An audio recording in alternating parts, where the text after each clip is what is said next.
Hello friends, hi, welcome back to another blog. मैं हूँ सागरिका। आशा करती हूँ आप सभी अच्छे होंगे।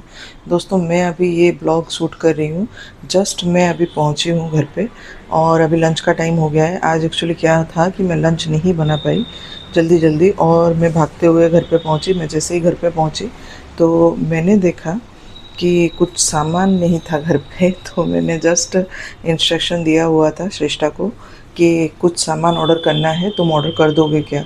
तो नॉर्मली क्या होता है ना, मैं ज़्यादातर बाहर ही रहती हूँ और हमारे पास यहाँ पे सामान कुछ रहते नहीं है। मतलब जैसा बॉम्बे में हम प्रॉपर पूरा सेटअप के साथ घर घर था, पूरा प्रॉपर हम चैनलाइज करके रह रहे थे, तो ऐसा यहाँ पे नहीं है। तो थोड़ा थोड़ा सामान हम लाते हैं, खर्चा होता है, खाते हैं पीते हैं, फिर ख़त्म हो जाता है, क्योंकि हमारे पास इतना कुछ नहीं है मतलब स्टोरिंग के लिए।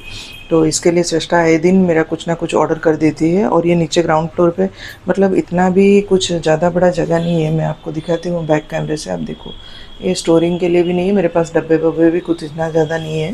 तो मैं इसी से ही थोड़ा बहुत स्टोर करती रहती हूँ सामान। ये बैचलर्स रहते थे यहाँ पे, तो अभी हम लोग यहाँ पे रह रहे हैं, क्योंकि इन लॉज तो हमें अलाउ नहीं करते उनके यहाँ पे रहने के लिए। हम लोग जब उड़ीसा आए थे तो 1-2 महीना उनके पास ही थे, लेकिन बहुत झगड़े हुए, मतलब फ़ाइट हुआ, पर्सनल इश्यूज़ हुए, और बर्डन भी नहीं लेना चाहते थे वो हमारा। नॉर्मली क्या होता है कि अपने बेटे का तो बर्डन हर कोई ले लेगा, पर हम लोग क्या आउटसाइडर्स हैं ना, मतलब मैं अलग हूँ, बच्चे हैं, तो बहुत ज़्यादा बर्डन उनके ऊपर हो जाएगा।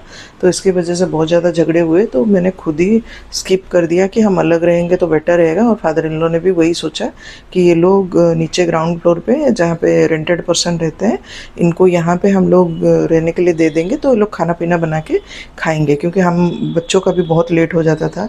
मदर इन लॉ अपना खाना बनाती थी, उसके बाद मैं अपना खाना बनाती थी, तो किचन का वाइंड अप होते होते 4-5 हो जाता था। बच्चे 3-4 बजे खाना खाते थे, तो बहुत ज़्यादा मुश्किल होता था मेरे लिए। और वैसे भी मेरी छोटी वाली बेटी बीमार थी, और मेरे मदर इन लॉ के थोड़े पहले से ही मेरे साथ इश्यूज़ थे। मेरे बच्चों को भी वो अपना बच्चा नहीं समझती है, हर बार नेग्लिजेंसी, रूड, मतलब लोगों के सामने बहुत अच्छा दिखाते हैं पर पीछे से वो इतना अच्छा है नहीं। फादर इन लॉ कंसर्न करते हैं, लेकिन वो मदर इन लॉ के डर से नहीं करते हैं कंसर्न ज़्यादा, क्योंकि घर पे ऐसे भी इश्यूज़ चलते ही रहते हैं हमारे। तो ठीक है, वो तो घर घर की बातें होता रहता है। तो मैं अभी जस्ट आपको दिखाने वाली हूँ कुछ एक अच्छी चीज़। मैं जब पहुँची तो ये सब श्रेष्ठा ने ऑर्डर किया हुआ था, आप देखो। ये उसने राइस ऑर्डर करके रखा हुआ था, क्योंकि हम लोग कोलम राइस खाते हैं ना, तो कोलम उसने ऑर्डर कर दिया था बिग बास्केट से। तो नॉनवेज जब भी ऑर्डर किया है हम लोग के लिए प्रॉब्लम्स होता है। और ऐसे अगर सादा कुछ भी अगर उसने ऑर्डर किया जैसे ग्रोसरीज वगैरह, तो वो सब ठीक ठाक रहता है। ऑल आउट भी ख़त्म हो गया था, तो उसने ऑल आउट ऑर्डर कर लिया है। अभी ये कॉफ़ी के पाउचेस भी ख़त्म हो गए थे, क्योंकि वो खुद भी कॉफ़ी पीती है और उसके पापा भी पीते रहते हैं कॉफ़ी, तो इसके लिए कॉफ़ी ऑर्डर किया है उसने।